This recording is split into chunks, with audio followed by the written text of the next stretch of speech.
Ali papa napravio papa test sad. Napravio sam papa test, što je test za papu. Da, istina. Inače bi moglo biti papa da nisi napravio papa test. Tratira papa! Papa, šta znači papa Štruk? On je jasno ti ono. Ko je bre papa Štruk? Pa ja. On mi je zapravo deda. Ko je bre papa Štruk? Ja sam papa. To je jedini papa koji je nosio, kako vi kažete Zagorci, štrumfe, odnosno čarape. Mi smo inače bozi, jer smo se zavjetovali na siromaštvo. I Mercedes je tu, a nije moj. Pa da, nije tvoj od firme, jel? Firme.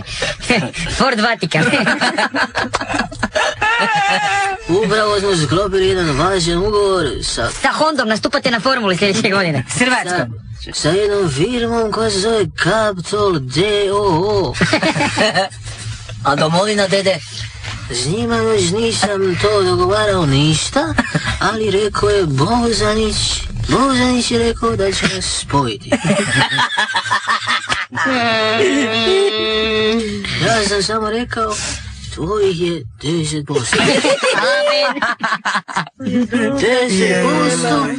I onda se najednom pojavio onaj vaš bivši gradonačelnik Nikša. I uzeo 5%. Šuti, sine, nemoj da se šališ sa mnom. Ja sam star, a još mogu da udarim.